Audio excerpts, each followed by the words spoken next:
Okay, so the title of my presentation is Black Asian Swirl, Resisting Stereotypes and Promoting Fetish in American BWAM Romance Fiction. This is kind of like a journey that I went on because I wrote my first romance novel. And yes, and the characters are an Asian American man and an African American woman.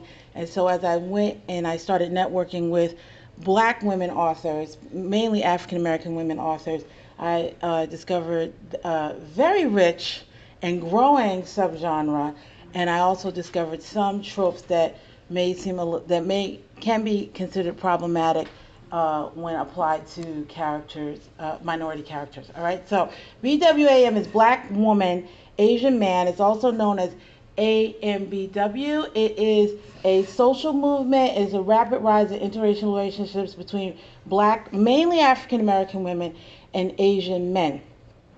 A lot of them are Asian American men, but in the culture itself, it could be Asian diaspora men as well. Okay, and so this is a quote from Love Journey, one of the main publishers who wrote a book about it, AMBW, the Asian Man Black Woman Movement. The AMBW community is a nurturing environment that encourages and celebrates interactions between eligible men and women looking for serious relationships and trying to find love. So it's a very idealistic movement, but because we're talking about members of two social groups that are often impacted by white supremacist messaging, there are problems that emerge. Okay, so the majority of the cultural depictions of interracial romance involve one white person with a member of a minority social group.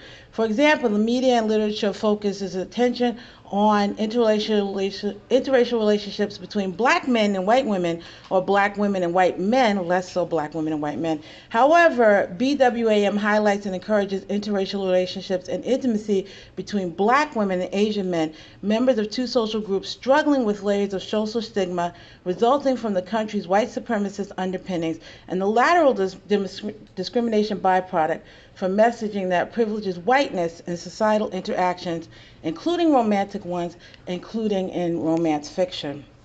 Okay, so here we have African American women. BWAM involves black women and Asian men shaking off dating and courtship conventions that isolate them and supporting the exploration of the appeal in each other. Stereotypes continue to impact perceptions of desirability of African American women and Asian men, requiring pushback that the BWAM movement potentially presents. Black women continue to fight against stereotypes created during enslavement that extend into social interactions as well as internal and external cultural dialogue. Carolyn West posits that the labels mammy, sapphire, and Jezebel impacts African American women psychologically, leading to eating disorders like obesity, role strain, anger, sexual dysfunction, and victimization. These stereotypes can also affect the marketability of African American women, which we'll see later. So the categorization from the white supremacist culture of African American women as masculine, as obese and subordinate, as nagging and hostile, and also as potentially promiscuous and open to sexual abuse, problematizes black women. This is a Muslim in my head. Black women and their marketability. Okay, similarly, Asian American men face similar problems. Stereotypes permeate and affect sexual notions that allocate desirability. African American women and Asian men have similar issues with selection and marketability. The dynamics of the partner selection are, to put it lightly, convoluted. However, evidence from Pew Research and dating site reports does reveal that partner preference is low among African American women and Asian men. So there are a couple of things. First of all, African American women and Asian men, according to Pew Research study, they tend to be less likely to enter into interracial relationships. So they tend to be less likely to enter into relationships outside of their racial identities, and there are a lot of layers to that. I am not going to be exploring Asian American men as much. That is not my cultural identity, and I strongly feel that subjectivity is important, and so this will really be something that an Asian American man or Asian American woman would have to explore. So I'm going to be a little bit heavier on the African American woman side because that is my cultural identity. And so there are a lot of complex layers to that. One being that African American women African American women tend to have a preference for black men, okay, which stem from cultural messaging about loyalty to one's race, as well as the inability to cross over, and some of it has a little bit to do with enslavement and the forced procreation that African American women were forced to endure from white slave owners and white men, the white masculine culture in general. So they tend to stay within their race, but that's starting to change, okay? And so what ends up happening is that you have that both of these groups, these subgroups, these social groups are impacted. Bindi Sanu calls sexual racism. Okay, so when they looked at the dating websites, African American women in particular and Asian American men were at the bottom when it came to selection. White men being at the top, white women being at the top, black men actually, interesting enough, afterwards. But these two social groups tended to be at the bottom. Now that's a problem when you're not dating outside of your race and you're only dating inside of your race. But the BWAM movement is actually a divergence from that, and so there are YouTube channels dedicated to it. Lots of social media groups that show the African American women and Asian men exploring each other, which becomes a very good thing. The studies do not make distinctions between African American and Black diaspora women, but I interviewed at least one Black Muslim matchmaker service, and the owner asserted, in addition to colorism, bias against African American women is prevalent among Black and or African American men, meaning that it's even worse for African American women than Black women, because African American men will say, well, I just don't want an African American woman. I'll take a Black woman, she can be African diaspora from another country or something like that, but I do not want an African American woman in particular. Okay, so Betty claims that lower preference for African American women and Asian American men contributes to social injustices with which both groups already struggle. These are not benign sexual preferences, but problematic conditions that structure the very formation of romantic relationships. So they're alienated from the ability, or restricted for the ability to engage in romantic relationships, and that becomes a bigger problem when you have cultural messaging that says don't date outside of your race. All right, so but they're starting to explore each other, and there's subsequent fiction from that. Now this fiction, BWAM romance fiction, the writers are primarily African American women authors that are doing this. And so they're tapping into the African American literary tradition, and they're doing what African American authors do best, which is to carve a niche for themselves and make the writing their own. The premise of much of BWAM romances extends the idealized interracial relationship between members of two social groups considered the least desirable.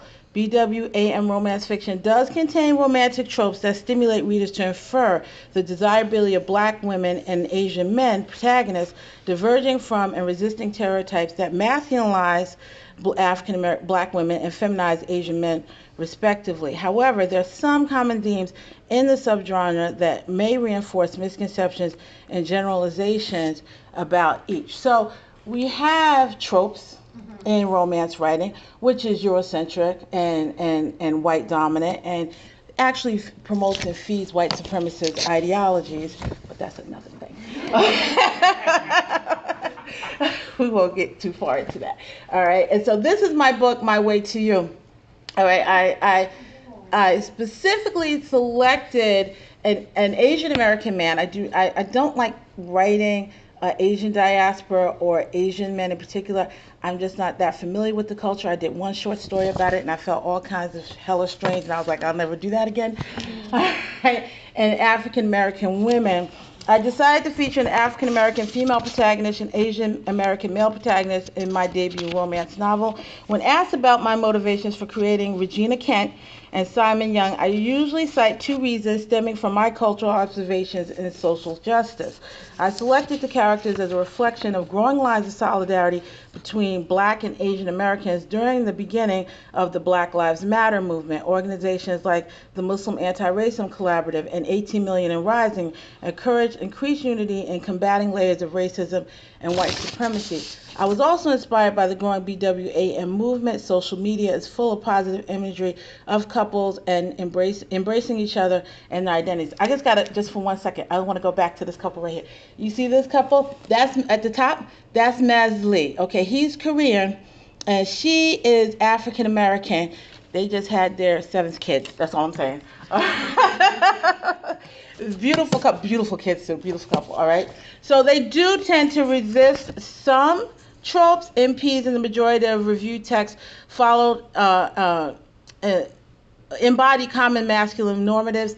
In most of the survey text, the Asian male protagonist performed the role of pursuer. There were a couple of exceptions. For example, in Dr. Desire, the male protagonist is too shy to initiate courtship with the female protagonist. However, once they become a couple, he engenders notably masculine features. He's confident, he's sexually competent. And so the MPs also demonstrate an ability to protect and be sexually proficient, all of which are necessary parts of the heteronormative romances written by African American women authors who dominated. The romances depict Black women, mainly African American female protagonists, as idealized beauties, their love interests admiring their physical characteristics associated with Black women: dark skin, full lips, thick thighs, etc. The dark skin is a little bit problematic because in a lot of these books, there is some colorism where they idealize lighter skinned women. They always have to have hazel eyes, like how many Black women have hazel eyes for real, you know, and things like that. But some are like kind of veering towards that. That I purposely made Regina dark skin, full lips, thick thighs. Simon loved all of it, and so I followed that trope in that regard. All right, but some of these tropes do kind of can, when applied to a minority character, specifically an Asian man character, an African American female character, can be problematic. Okay, so we know that there is the common trope of the man being rich, extremely rich and extremely more successful than a woman, and so there a lot of these texts that I've reviewed follow that billionaires romance trope. Okay, so billionaires romances demonstrate modern renditions of the Cinderella story. Amanda Deal explains that one of the male protagonists is always financially secure. The plot almost always involves a sexual business arrangement, okay, which can be problematic, which we'll see later when it comes to African American female characters. When imprinted on Asian male protagonists, the billionaire may feed into the model Asian minority stereotypes, in addition to the rich men get pussy messaging. It also draws some disturbing parallels, okay? The prevailing sexy K-pop or J-pop star as love interest carries similar connotations with considering the expectation that Asian men must excel, okay? So I mean, there are billionaire romances with Black women and white men. That's so totally disturbing. I don't even want to get into that. Okay. But with these sexual arrangements, but when it's applied to an Asian male, then what are some of the ramifications of that? Is it reinforcing certain stereotypes and producing certain fetishes in Asian American men? Is my time's up? Okay, 1 minute. Okay, I'm gonna be real fast. All right, the next one is the Asian thug. I'm almost done. Examination of reviews and readers' posts and social media groups show preference for the bad boy gangster trope to the point of fetish. Many of the survey texts like Kyoto Love, Betting the Enemy, etc. include good girls, Black female protagonists who engage in an addictive sexual relationship with their male protagonist who has gang affiliations. Gangster romance is not uncommon, but the texts do raise questions about applying criminality to minority characters. Okay, last one. All right, Black girls want it all, always want it, although one of my favorite romance tropes, many of the African American women writers draw some disturbing parallels between the common plot and stereotypes about African American women as baby makers.